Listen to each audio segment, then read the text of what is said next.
వచ్చిన తర్వాతే దీని గురించి మనం ఆలోచన చేస్తాం. దీని గురించి ఒక ప్రత్యేకమైన ప్రణాళిక చేసుకుని దేవుడు యేసుక్రీస్తు చెప్పాడు కనుక మనం ఆచరిస్తాము. అంతకుముందు ఆచరించారా ప్రజలు? ఆచరించలే. ఈ మెలికిషేతు క్రమం గురించి మనం ఆలోచన చేస్తే ఈ పాత నిబంధన గ్రంథంలో ఈ యొక్క అబ్రహాము విషయంలో మనం చూస్తే ఆ రొట్టె ద్రాక్ష కనపడుతుంది. కీర్తనకారుడు 110:4 మనం చూసుకుంటే ఈ మెలికిషేతుకు మరొకసారి మనకు కనపడతాము. 110:4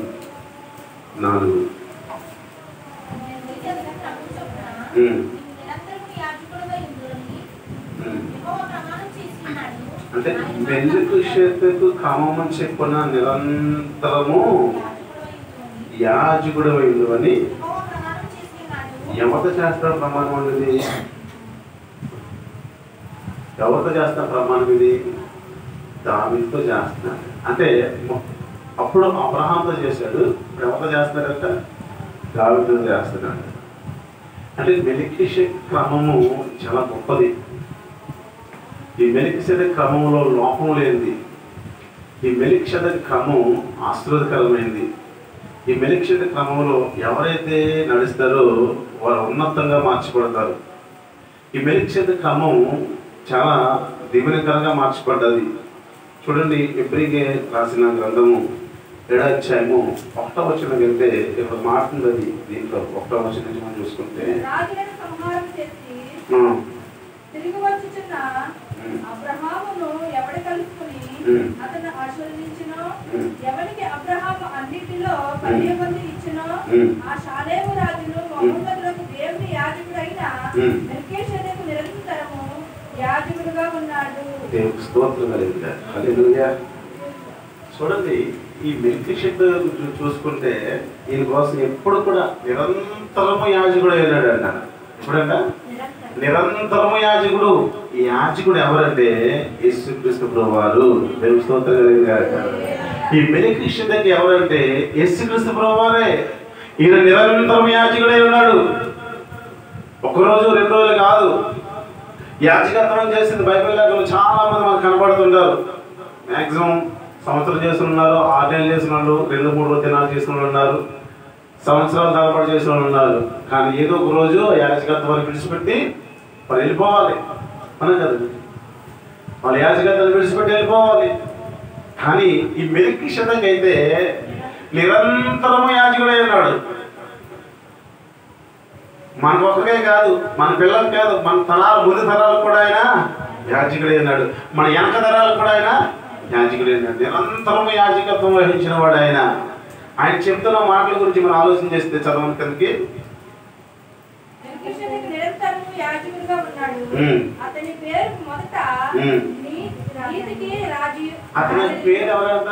నీతికి రాజు అండి ఆయన. దేనికి రాజు అండి ఆయన? నీతికి రాజు.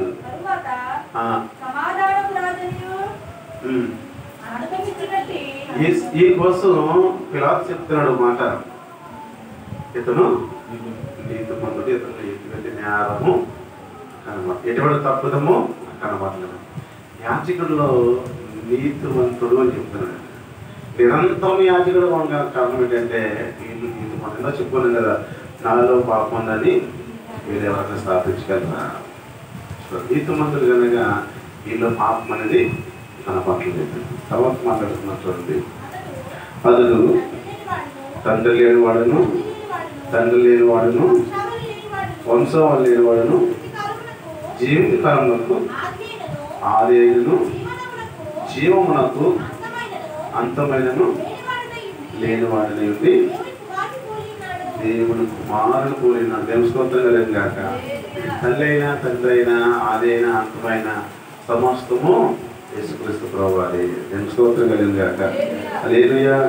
ఈ యొక్క మెల్కీషెదెకు క్రమంలో మనం చూసుకుంటే 8వ వచనం నుంచి 9వ వచనం మనం చూసుకుంటే, అంతేకాక ఒక విధమున చెప్పండి కదా 10వ వంతును వచ్చుకును లేవియు అబ్రహాము ద్వారా దశమాంసములను ఇచ్చెను.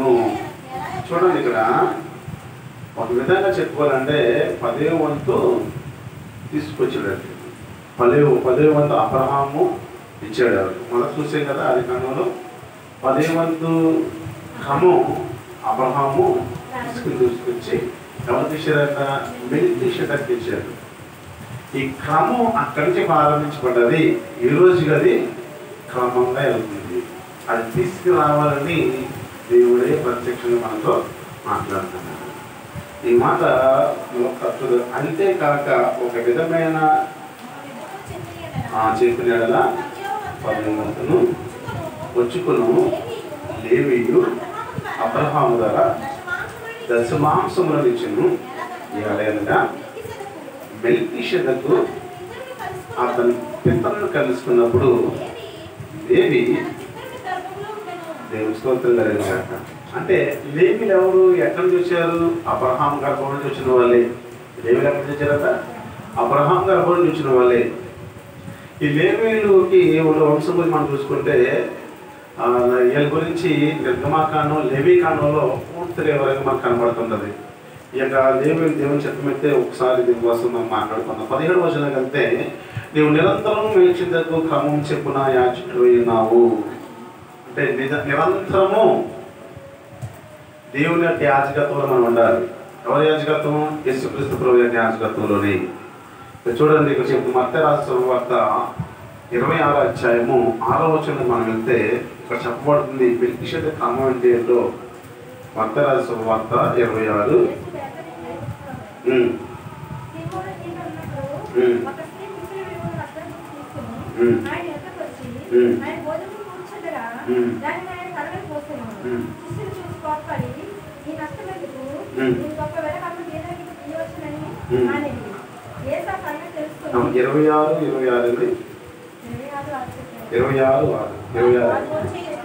వారు భోజనం చేయుచుండగా యేసు ఒక రొట్టెను పట్టుకుని దాన్ని ఆశీర్వదించి విరిచి దాని శిష్యులకు ఇచ్చి తీసుకొని తినండి, ఇది నా శరీరం అని చెప్పి. చాలండి. ఇక్కడ మెల్కీషెదెకు క్రమం ఏంటంటే ఆయన రొట్టె విరిచి ఏం చేస్తాడంటే ఆశీర్వదించాడంట. ఇది నా శరీరం అని చెప్తున్నాడు. ఎవరిదది? శరీరము, ఆయనకి శరీరం. ఈ యొక్క రొట్టె ఆయన శరీరము. ఈ శరీరం ఎలా మార్చబడ్డది మనం ఆలోచన చేసుకుంటే ఈ యోహాను రాసిన సువార్త 6వ అధ్యాయము 53 కంటే చూడండి, ఇప్పుడు మాట్లాడుతుంది 6వ అధ్యాయము 53వ వచనం. కావున యేసు ఇట్లను మీరేట మనుష్య కుమారుని యొక్క శరీరం తిని ఆయన రక్తము త్రాగితేనే కానీ మీలో మీరు జీవం గలవారు కారు. అంటే ఆ విషయం అర్థం కావాలి. మనిషి కుమారుని యొక్క శరీరం మనం ఎలా తినగలుగుతామండి? వేరే కాదు. మనిషి కుమారుడు యొక్క శరీరం మనం తినగలుగుతామా? మన శరీరం మనం తినగలుగుతామా? లేకపోతే ఎవరిదైనా ఒక మనిషి యొక్క శరీరం తీసుకొచ్చి ఇస్తే తినగలుగుతాం మనం? తినలేము కదా. మరి యేసుప్రభువు ఎందుకు ఎలా చెప్తున్నాడు నా శరీరం తినండి? ఆయన శరీరం అనగా ఆయన మాటలు. దేవుని స్తోత్రం కలిగినాక. ఆయన శరీరం అనగా ఆయన మాటలు. ఎవరైతే ఆ మాటలు వింటారో, ఎవరైతే ఆ మాటలు తింటారో వాళ్ళకి ఆశీర్వాదం వస్తుంది, వాళ్ళకి ఆరోగ్యం వస్తుంది, వాళ్ళకి దీవెన కలుగుతుంది. ఆయన మాటలు మంచి మాటలు, చెడ్డ మాటలు అని చెప్పి ఆయన ఎక్కడ చెడ్డ మాటలు చెప్పలేదు. ఈ బైబిల్ గ్రంథంలో ఆయన ఎక్కడైనా చెడ్డ మాటలు మాట్లాడతారు. చాలా మంది ఎదిగారట. కానీ అన్నాడు సర్దికాయలు పరిచయాలు కూడా యేసుక్రీస్తు ప్రభువు బోధిస్తుంటే ఆ మాటల్లో ఎక్కడైనా దోషం కనపడదని కింద నుంచి పైకంట ప్రతి పొల్లును కూడా పరిశీలన చేశారంటే కానీ ఎక్కడ ఆయనలో దోషం కనపడలేదంట. దేవుని స్తోత్రం కలిగింది. ఆయన శరీరం అనగా ఆయన మాటలు.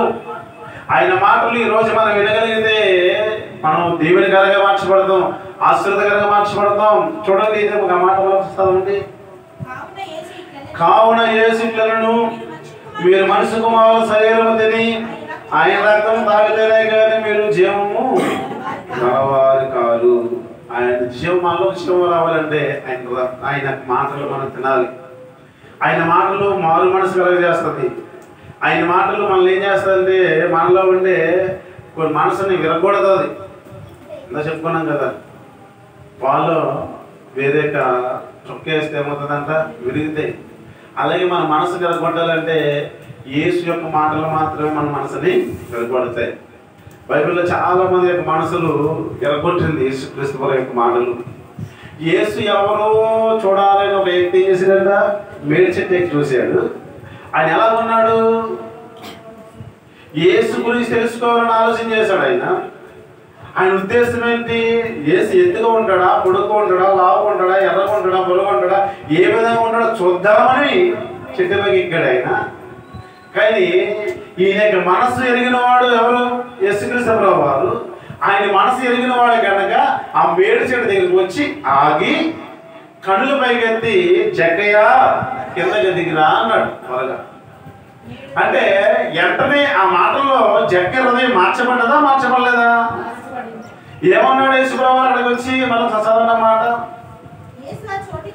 యేసు ఆ చోటికి వచ్చినప్పుడు కనులెత్తి చూచి జక్కయ్య త్వరగా దిగుము, నేడు నేను నీ ఇంట ఉండవలసి ఉన్నదని అతనితో చెప్పగా అతను త్వరగా దిగి సంతోషంతో ఆయన చేర్చుకున్న దేవుని స్తోత్రం లేదు కాక. యేసుక్రీస్తు ప్రభువు వారికి బంగారం ఇచ్చాడు, సంతోషకరణాకండి. యేసుక్రీస్తు ప్రభువుకి వజ్రాలు ఇచ్చాడు, సంతోషకరణానికి. యేసుక్రీస్తు ప్రభు కొంత ఆస్తినికి ఇస్తానని ఇచ్చాడని సంతోషకరణానికి. ఆయనకి ఏమన్నా పెట్టాడా సంతోషకరణానికి?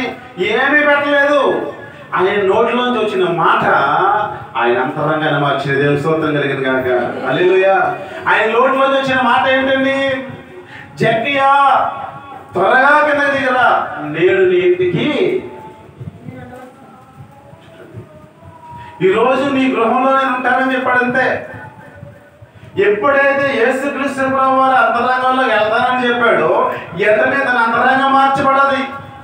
వెంటనే తన తలంపులన్నీ మార్చబడ్డాయి. వెంటనే తన ఆలోచనలన్నీ మార్చబడ్డాయి. వెంటనే తనలో ఉండే క్రూరత్వం అంతా మార్చబడ్డది. అట్లా తనలో ఉండే అబద్ధం అంతా మార్చబడ్డది. అట్లే తనలో ఉండే వ్యతిరేక ఆలోచనలన్నీ తీసివేయబడ్డాయి.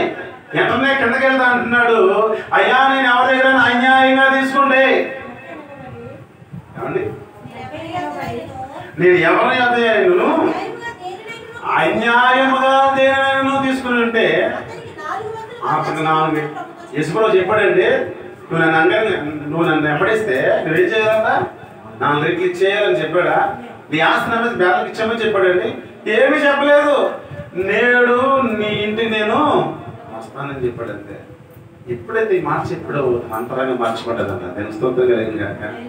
ఈ రొట్టెని ఎప్పుడైతే తిన్నాడో, ఎప్పుడైతే యేసుక్రీస్తు యొక్క మాటలు ఎప్పుడైతే తిన్నాడో తన అంతరంగం మార్చబడ్డది, తన ఆలోచన మార్చబడ్డది, తన తలంపులు మార్చబడ్డాయి. తన అంతరంగంలో ఉన్న ప్రతి విధమైన ఈ యొక్క లోక సంబంధ ఆలోచనలన్నీ కొట్టివేయబడ్డాయి.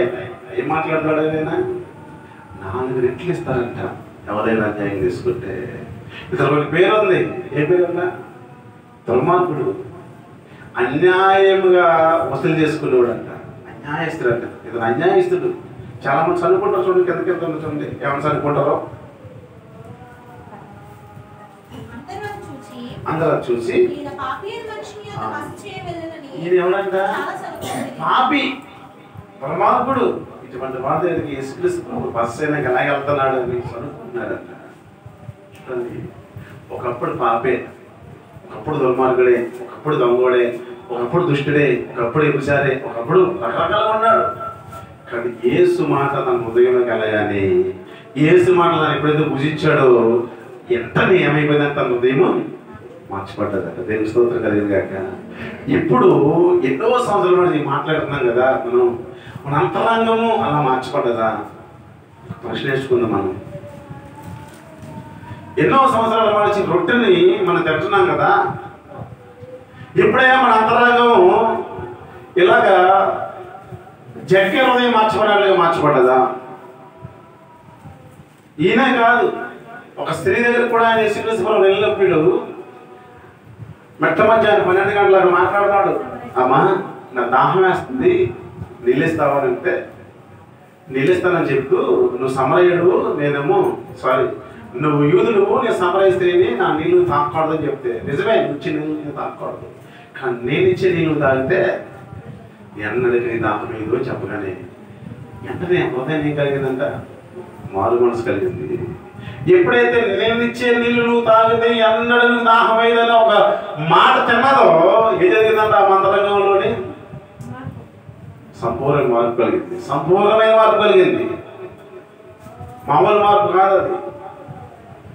వెంటనే తన చేతిలో పాప పనులను కింద కొట్టి ఏం చేసిందంట, ఆ గ్రామంలో పరిగెట్టుకు వెళ్ళిందంట. ఈరోజు ఎన్నో సంవత్సరాల నుంచి మాట్లాడుతున్నాం మనం, ఎన్నో సంవత్సరాల నుంచి యొక్క మాటలు తింటున్నాం మనం, ఆయన రొట్టె తింటున్నాం. కానీ మన అంతరంగంలో మార్పు కలిగిందా? మన అంతరంగంలో మార్పు కనిపించిందా? ఆలోచన చేసుకుంటే కనపరచట్లే. నిజంగా యేసుక్రీస్తు ప్రభువు యొక్క మాటలు మనం తింటే మన జీవంలో మార్పు వస్తుందట. నేను స్తోత్రం కలిగింది కాక హల్లెలూయా. మన అంతరంగంలో మార్పు వస్తుంది. యేసుక్రీస్తు ప్రభువు చచ్చిపోయిన శవం దగ్గరికి వెళ్ళి లాజరు తిరిగిలే అనగానే ఏమైనా చచ్చిపోయిన శవం కూడా జీవం పోసుకుని బయటకు ప్రాత వస్తువులు వచ్చేసింది కదా. అంటే మనలో ఉండే ఈ యొక్క భయంకరమైన శాపం పోవాలంటే ఆయన మాటలు మనం భుజించాలి. ఆయన మాటలు మనం భుజించాలి. ఎప్పుడైతే మనం భుజిస్తామో మనలో ఉండే శాపం బయటికి పోతుంది. మనం భుజించడం లేదు, భుజించినట్లుగా నటిస్తున్నాం. ఏం చేయట్లేదు, మనం భుజించడం లేదు, భుజించినట్లుగా నటిస్తున్నాం. అదే మనలో ఉండేది అది పోవటం లేదు, అది అలాగే ఉండిపోతుంది. అది కరుడు గారున నేరస్తులకు ఇచ్చే ప్లేస్ అంటది. చూడండి, కొన్ని జైలు చూడండి, ఎవరు వేస్తారంట దాంట్లో కరుడు కట్టిన నేరస్తులకు మాత్రం వేస్తారంట. పౌరశీలను కూడా అలాగే బంధించారు. ఈరోజు సాతాను మనల్ని అలాగే బంధించేస్తుంది. మన హృదయాంతరంగం దేవునికి ఇవ్వలేకపోతున్నాం. ప్రియమైన సహోదరి సహోదర, వాక్యం జరిగిస్తుంది. మెల్కీషెదెకు క్రమం చెప్పున మనం చేయాలంటే ఈ మాటలు మనం తినాలి, ఈ రొట్టెను మనం భుజించాలి. ఎప్పుడైతే ఈ రొట్టెను భుజిస్తామో అప్పుడు మన అంతరంగంలో మారు మనసు వస్తుంది, మన అంతరంగంలో క్రమం వస్తుంది. తినలేదని చెప్పి కూడా మన అంతరంగంలో క్రమం రాదు. కింద చూద్దాం చూడండి, సామెతల గ్రంథము 9వ అధ్యాయము 4వ వచనం మాట్లాడతాను కదా. సామెతల గ్రంథము 9వ అధ్యాయము 4వ వచనం. అంతా తీసుకున్నారండి. సామెతల గ్రంథము 9వ అధ్యాయము 4వ వచనం చదవండి సారి. జ్ఞానము లేనివాడా ఎక్కడికండి, ఇక్కడికి రమ్మని ప్రకటించున్నది. తెలివి లేని వారితో అది ఇట్లా చూడండి. జ్ఞానం లేని వాడిని ఇక్కడ రమ్మని చెప్తుంది, తెలివి లేని వారితో ఇట్లా చెప్తుంది. చదవండి. వచ్చి నేను చిత్తపరిచిన ఆహారమును భుజించడి. ఒక నిమిషం. చిత్తపరిచిన ఆహారం ఏం చేయాలంటే మనం భుజించాలి. ఎవరికి చెప్తాడు మాటలు? జ్ఞానం లేని వాడికి, తెలివి లేని వారికి చెప్తాడు మాటలు. మనం జ్ఞానవంతులుగా మనం కాదు, తెలివి గెలవాలని మనం కాదు. దేవుడు మనతోనే మాట్లాడుతున్నాడు. జ్ఞానం లేనివాడా ఇక్కడికి రమ్ము అని ప్రకటించు. తెలివి లేని వారితో ఇట్లా అడుచున్నది. వచ్చి నేను సిద్ధపరిచిన ఆహారం భుజించి నేను కలిపిన ద్రాక్షను పానము చేయండి. జ్ఞానము లేని వారి ఉండక బ్రతుకుడి. ఇక్కడ ఇంత ఏమొస్తుంది, మనకి జ్ఞానం వస్తుంది. ఈ దాంతో ఏమొస్తుందట, తెలివి వస్తుంది. జ్ఞానం వస్తుంది, తెలివి వస్తుంది. ఎప్పుడు వస్తుంది? ఇది తిన్నప్పుడు. అంతకుముందు జ్ఞానం ఉంది ఆయనకి. ఎవరికండి? జక్కయ్యకు ఉందా జ్ఞానం? అంతకుముందు జ్ఞానం అంటే 4 ఎందుకు వసూలు చేస్తారు ఎదుటి దగ్గర? అంతకుముందు జ్ఞానం అంటే అన్యాయస్తుడికి ఎందుకు జీవిస్తాడు? అంతకుముందు జ్ఞానం అంటే ఆవిడ పాపంలో ఎందుకు ఉంటుంది? ఉండదు కదా. జ్ఞానము లేదు కనుక, తెలివి లేదు కనుక వారు అజ్ఞానంలో ఉండిపోయారు. వారితో దేవుడు మాట్లాడుతుంది. నా మాటలు వింటే మీకు జ్ఞానం ఇస్తుందని చెబుతుంది. నా మాటలు అంటే మీలో శాపం పోతుందని చెబుతుంది. నన్ను భుజిస్తే మీరు శాపంలోకి ఎన్నడూ వెళ్ళరు, జీవంలోకి నడుస్తారని చెప్తుంది. చూడండి, యోహాను రాసిన శుభవార్త 6వ అధ్యాయం 35వ వచనం చూడండి ఒకసారి చెప్తుంది ఇక్కడ మాట. యోహాను రాసిన శుభవార్త 6వ అధ్యాయం 35వ వచనం. అందుకు యేసు వారితో ఇట్లను, జీవ ఆహారము నేనే, నా యొద్దకు వచ్చేవాడు ఏమాత్రం నాకలుగునడు, నా యొద్ద విశ్వాసం ఉంచిన వాడు ఎన్నడూ తప్పుకున్నాడు. దేవుని స్తోత్రం కలిగిన గాక హల్లెలూయా. ఏం చేయాలంట? ఆయన దగ్గరికి వస్తే జీవాహారం, జీవాహారం ఇస్తాడు ఆయన. ఇలా తెలివి ఉన్నప్పుడు ఎవరికి వెళ్తాడట? ఆయన దగ్గరికి వస్తాడు. జ్ఞానవంతుడు ఎవరికి వెళ్తాడట? ఆయన పెట్టింది తింటాడు. మనం లేనివారు మనం తినలేకపోతున్నాం. మనం ఈరోజు ఈ మాటల గురించి మనం ఆలోచన చేసుకుంటే మరొకసారి అంతా ఉంటుంది. అందుకు యేసు వారు ఇట్లను జీవాహారం నేనే, ఆయనకు వచ్చేవాడు ఏమాత్రం ఉన్నాడు జీవాహారం ఆయన. ఆయన దగ్గరికి వస్తే ఎన్నడికి ఆకలి అయితే మనకి ఈరోజు నాకు ఆకలి వేస్తుందని చెప్తాను. నిజంగా దేవుడి మాటలు మనసు పెట్టింటే సమయం మనం మర్చిపోతామండి కదా. ఎప్పుడన్నా ఆ ఆలోచన ఆ యొక్క సమయం మీకు ఎప్పుడు దొరుకుతుందో లేదు నాకు తెలియదు, కానీ నేను చాలా సందర్భాల్లో ఆ మాట విన్నప్పుడు ఆయన మాట్లాడుతుంటే సమయమే మనకి తెలియదు. ప్రార్థన చేసినప్పుడు కొన్ని సందర్భాల్లో ఆ సమయం కూడా మనకి తెలియకుండా ఎదరికి వెళ్ళిపోతుంటుంది. ఆ జీవాహారం తింటే మనకు గొప్ప ఆశీర్వాదం వస్తుంది. ఆకలేదు గొప్పగా మనకి దప్పి కూడా ఉండదు. విశ్వాసంలో మనం ముందుకు కొనసాగుతామని వాక్యం జరగిస్తుంది. నా ప్రియమైన సోదరి సోదరులారా, ఈరోజు మన చివరి ఏంటంటే మెల్కీషెదెకు క్రమం మనం ఖచ్చితంగా మనం పాటించాలి. ఎప్పుడైతే మెల్కీషెదెకు క్రమం మనం పాటిస్తామో అప్పుడు ఆస్వాదించబడతాం, అప్పుడు దీవించబడతాం. 10వ వంతు ఖచ్చితంగా దేవునికి ఆయనకి ఇవ్వాలి. ఈ రొట్టెని మనం భుజించాలి. ఈ రొట్టెని మనం ఏం చేయాలంట? భుజించాలి. ఈ మాటలు మనం భుజించాలి. ఎప్పుడైతే ఈ మాటలు మనం భుజిస్తామో అప్పుడు మనలో శాపం కొట్టివేయబడుతుంది. చెక్కై భుజించాడు కనుక తనలోనే పాపే అనే పదాన్ని కొట్టివేయబడ్డది. అతను కూడా అబ్రహాము కుమారుడు అనబడ్డాడు. ఈరోజు మన అబ్రహాము కుమారుడే అనబడాలంటే, ఈరోజు మనం అబ్రహాం కుమారులుగా కుమార్తెలుగా మనం మార్చబడాలంటే మనం ఏం చేయాలంట? ఆయన మాటల్లో మనం భుజించాలి. ఎవరు మాట్లాడి? దేవుని యొక్క మాటలు మనం భుజించాలి. ఎప్పుడైతే మనం భుజిస్తామో మనం అబ్రహాము కుమారులు అయిపోతామండి. దేవుని స్తోత్రం కలిగింది కాక. ఈరోజు మనం భుజించట్లేదే కనుకే మన అబ్రహాము కుమారులము కాలేకపోతున్నాం. మనం భుజించట్లేదే కనుకే అబ్రహాము కుమార్తెలుగా మనం మార్చబడలేకపోతున్నాం. మనం మార్చబడాలంటే ఆయన భుజించాలి అని చెప్తున్నాడు. దేవుని స్తోత్రం కలిగింది కాక. హల్లెలూయా, హల్లెలూయా. మెల్కీషెదెకు క్రమం ఖచ్చితంగా మనం పాటించాలి. ఎప్పుడైతే మనం పాటిస్తామో అప్పుడు దీవించబడతాం, ఆశీర్వదించబడతాం, ఉన్నతమైన పిలుపులకు మనం వెళ్తాం. రెండోది మనం చూసుకుంటే ఆయన రక్తం. మొట్టమొదటి ఏంటంటే ఆయన శరీరము, రెండోది ఏంటంటే ఆయన రక్తం. మెల్కీషెదెకు క్రమంలో మొట్టమొదట ఏమిచ్చాడండి? రొట్టెని ఇచ్చాడు. రెండోది ద్రాక్షరసాన్ని ఇచ్చాడు. ద్రాక్షరసం అనగా ఆయన రక్తం. చూడండి బైబిల్ నిర్గమకాండము 24వ అధ్యాయము 7వ వచనం సార్ జ్ఞాపకం చేసుకుందాం. నిర్గమకాండము 24:7. అతడు నిబంధన గ్రంథం తీసుకుని ప్రజలకు వినిపింపగా వారు యెహోవా చెప్పినవని చేయించు ఇదేమైందన్నది.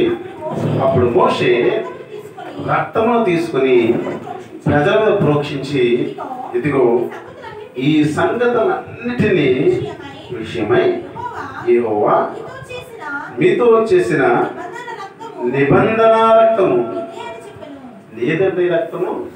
నిబంధన రక్తం. అపోస్తలుడు పౌలు కూడా చెప్తున్నాడు కదా. ఏం చెప్తున్నాడంటే కొత్త నిబంధన రక్తం. ఇది క్రొత్త నిబంధన రక్తం. ఒకప్పుడు పాత నిబంధన రక్తం ఉంది. ఏంటి పాత నిబంధన రక్తం అంటే, నువ్వు పాపం చేస్తే ఆ పాపానికి ప్రాయశ్చిత్తంగా గొర్రెను, మేకను, పొట్టేను లేదా గువ్వలను, పావులను తీసుకొచ్చి ఆ యాజకు ఇస్తే యాజకుడు ఏం చేస్తాడంటే దాన్ని కట్ చేసి ఆ యొక్క మనసు దగ్గర పెట్టినప్పుడు ఆ బ్లడ్ తీసుకెళ్ళి దేవునికి సింహాసనం దగ్గర ఎప్పుడైతే పెట్టాడు, ఆకాశం ఆయన నీ పేరు నాకు ప్రార్థన చేసినప్పుడు ఆకాశం నుంచి అగ్ని దిగి వచ్చి ఆ యొక్క రక్తాన్ని ఏం చేస్తాడ? కాల్చి వేస్తుంది, దహిస్తుంది. ఎప్పుడైతే బూడిదైపోయిందో అప్పుడు నీ పాపం క్షమించబడ్డది. ఒకవేళ క్షమించబడకపోతే నువ్వేం చేయాలంటే మరలా దాన్ని ప్రాయశ్చిత్తంగా యాజకుడు ఏం చెప్పడం తీసుకొచ్చి మరలా బలి అర్పించాలి. ఇది రొటీన్ అయిపోతుంది. ఇదేమవుతుందంట? ఈరోజు చేసిన పాపానికి ఈరోజు ప్రాయశ్చిత్తం చెల్లిస్తే అక్కడ అయిపోతుంది. మరలా స్టార్ట్ అవుతుంది. మరలా ఏమవుతుందండి? మరలా పాపం స్టార్ట్ అవుతుంది. మరలా ఏం చేయాలి? మళ్ళీ ఈ సంవత్సరం తర్వాత మళ్ళీ తీసుకొచ్చి మళ్ళీ బలి అర్పించాలి. మళ్ళీ ఏం చేయాలంట? పాప క్షమాపణ ఒప్పుకోవాలి. రక్తాన్ని యాజకుడు ఏం చేయాలంట? మన మీద ప్రోక్షించాలి. అదే చెప్తుంది ఇక్కడ. చూడండి అన్నమాట, మనసు అన్నమాట. ఇప్పుడు మోషే రక్తం తీసుకుని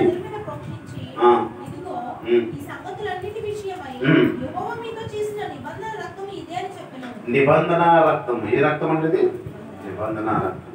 దేవుడు ఒక నిబంధన ఇచ్చాడు. మనం ఆ నిబంధన ఖచ్చితంగా మనం పాటించాలి. ఎంతమంది పాటిస్తారు నిబంధన అంటే? చాలా తక్కువ మంది నిబంధన రక్తాన్ని పాటిస్తాం. నిబంధన పాటించాలి. ఒకప్పుడు ఇవి ఎలాగన్నా పర్వాలేదు, కానీ ఇప్పుడు యేసు చెప్తున్నాడు, నా నిబంధన రక్తం ఖచ్చితంగా ఇది నూతన నిబంధన. ఇదేంటంట? నూతన నిబంధన, కొత్త నిబంధన. ఈ కొత్త నిబంధన ఎప్పుడైతే నువ్వు పాటిస్తావో అప్పుడు ఆ దేవుని సన్నిధిలో ఉండగలుగుతావు. కింద చదువుతూ ఉంటుంది. తర్వాత మోసే ఆహారంలో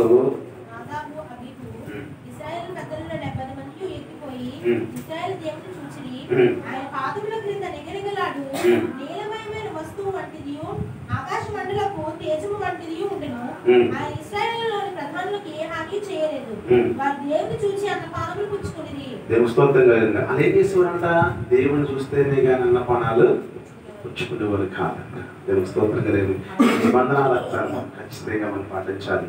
ఇక్కడ అంటున్నాడు కొరింథీయులకు రాసిన 11 అధ్యాయం 25వ వచనం. కొరింథీయులకు రాసిన 1 కొరింథీ పత్రిక 11:25.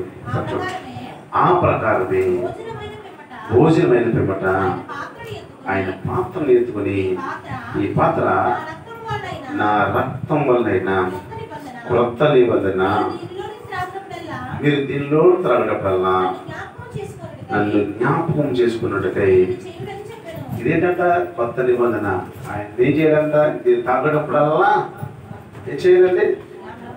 ఏం చేయాలంట? ఇది త్రాగేటప్పుడల్లా ఆయన్ని, ఎవరిని? యేసుక్రీస్తు ప్రభువుని జ్ఞాపకం చేసుకోవాలి. కొన్నిసార్లు మనం భోజనం చేసుకుని మన మంది గుర్తుకొస్తుంటాం కదా. భోజనం చేయాలనిపిస్తుంది. గుర్తుకొచ్చినప్పుడు ఎవరో నేను తిట్టారు, ఎవరో నిన్ను తిట్టారు. తిట్టినప్పుడు ఏమవుతుందంట? భోజనం మీద కోపం వేస్తాం.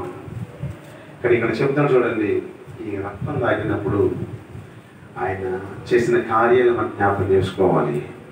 జ్ఞాపకం చేసుకున్న రోజునే మీ జీవితంలో మార్పు చూడవలసి ఉంది. మీరు రొట్టెలు తిని ఆ పాత్రలో త్రాగడప్పుడల్లా ప్రభువు వచ్చే వరకు ఆయన మరణంను ఆయన జ్ఞాపకం చేసుకోవడం అంటే ఆయన మరణాన్ని మనం ప్రోత్సహించాలి. ఆయన గురించి అనేక మందికి బోధించాలి. అనేక మంది ఆయన గురించి మనం చెప్పాలి. ఎప్పుడైతే మనం చెప్తామో, ఎప్పుడైతే బోధిస్తామో, అప్పుడు నువ్వు తీసుకున్న రక్తానికి, నువ్వు తిన్న ఆహారానికి వాల్యూ ఉంటుంది. ఎప్పుడైతే నువ్వు బోధించవో, ఎప్పుడైతే నువ్వు చెప్పవో, నువ్వు తీసుకున్న ఆ యొక్క రొట్టెకి కానీ, ఆ యొక్క ద్రాక్షరసానికి కానీ వాల్యూ ఉండదు. వాల్యూ రావాలంటే దాన్ని అనేక మందికి పంచాలి.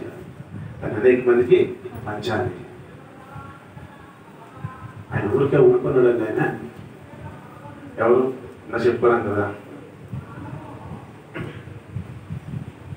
నేను కూడా అబ్రహాం కుమారుడు కదా జక్కయ్య. ఆయన ఊరుకున్నాడా? చెప్పలేదు. అనేక మంది చెప్పాడు. అందరికీ పంచిచ్చేస్తారు. ఈరోజు మనం అలా అనగలుగుతున్నామా? ఈరోజు అలా ప్రకటన చేయగలుగుతున్నామా? నువ్వు పొందుకున్న గొప్ప రక్షణ, దేవుడిని పట్ల చేసిన గొప్ప కార్యాలు, అనేక మంది సాక్షిని పంచుకోవాలి.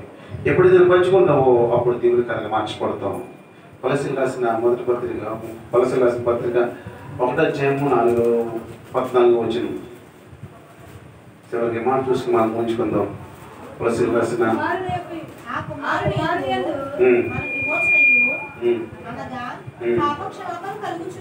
ఏ కుమారుడు ఏందంట? మనం పుట్టిన కుమారులు ఏందా? మనం పుట్టిన కుమారులు ఏదో పాపక్షమాపణ మనం దొరకదు. కానీ యేసుక్రీస్తు అనే కుమారుడి దగ్గర మనకి పాపక్షమాపణ, తర్వాత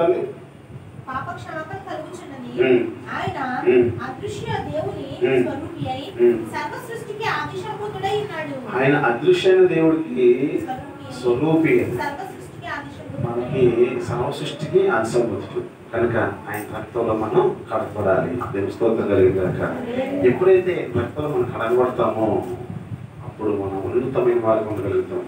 ఈరోజు మెల్కీషెదెకు క్రమం ప్రకారం ఎవరైతే చేస్తారో వారు ఇలా ఉంటారు. ఎవరైతే మెల్కీషెదెకు క్రమం ప్రకారం చేయరో వారు అలా ఉండలేరు. ఎలాగా? యేసుక్రీస్తుని అంగీకరించిన వారు కాదు వాళ్ళు. ఎవరంటే మెల్కీషెదెకు క్రమం చేయని వారందరూ కూడా యేసుక్రీస్తుని అంగీకరించిన వారు కాదు. అంగీకరించిన వాళ్ళు ఖచ్చితంగా ఆయన చెప్పినట్లుగా చేస్తారు. ఆయన చెప్పాడు కదా, ఎవరైతే ఈ యొక్క రక్తము, ఈ యొక్క మాంసము భుజిస్తారో, తాగుతారో వాళ్ళు ఖచ్చితంగా ఆయన మరణ పునరుత్థానాలు ప్రచురించాలి. ఆయన ఏం చెప్పాడు అది చేయాలని చెప్పాడు. ఎవరైతే చేస్తారో వారు యేసు ప్రభువుని అంగీకరించి వారు చెప్పినట్లు నడుస్తున్నట్లు. ఎవరైతే అది చేయరో అలా ఏం చేయబడతారంట? ఆయన అంగీకరించట్లేదు. ఈరోజు ఈ మాటలు వింటున్న మనం మెల్కీషెదెకు క్రమం చెప్పిన ఎంతమంది నడుస్తున్నారు, ఎంతమంది నడుస్తలేదు, మీకే అర్థమవుతుంది. ఒకసారి ఆలోచించండి. మనం మెల్కీషెదెకు క్రమం చెప్పి నడుస్తున్నామా, లేకపోతే మనం క్రమాలు పెట్టుకున్నాం అలా నడుచుకుంటున్నామా? మెల్కీషెదెకు క్రమం చెప్పి నడుచుకుంటే రొట్టె ద్రాక్షరసం తీసుకుని ప్రతి ఒక్కరు కూడా 10వ మాసం 10వ దశమ భాగాన్ని ఖచ్చితంగా తీసుకొచ్చి ఇస్తారు. వీళ్ళకి ఇవ్వలేదంటే అది మెల్కీషెదెకు క్రమంలో నడుస్తలేదు, యేసుక్రీస్తు ప్రభువు క్రమంలో నడుస్తలేదు, నీకు నచ్చిన క్రమంలో నడుస్తున్నావు, అందుకని నువ్వు తీసుకొచ్చి ఇవ్వట్లేదు. రెండోది ఏం చెప్తున్నట్టే, ఇది తీసుకున్న ప్రతి ఒక్కరు కూడా ఏం చేయాలంటే ఆయన మరణ పునరుత్థానం ఖచ్చితంగా ప్రకటన చేయాలి. నువ్వు ప్రకటన చేయట్లేదంటే నువ్వు యేసుక్రీస్తు ప్రభువుని నమ్ముకున్నట్టు నువ్వు ఉంటున్నావు, కానీ నీలో ఆయన జీవం లేదు, అందుకని నువ్వు ప్రకటన చేయట్లేదు. నీలో ఆయన జీవం ఉంటే ఖచ్చితంగా నువ్వు ప్రకటన చేస్తావు. నువ్వు నీలో ఆయన జీవం ప్రవహిస్తే నువ్వు ఖచ్చితంగా ప్రకటన చేసి అనేక మందికి సాక్షిగా నువ్వు నిలబడతావు. కనుక ఈరోజు మెల్కీషెదెకు క్రమం అంతా మాట్లాడుతున్నమాట 10వ దశలో ఖచ్చితంగా దేవునికి సమర్పణ చేసుకోవాలి.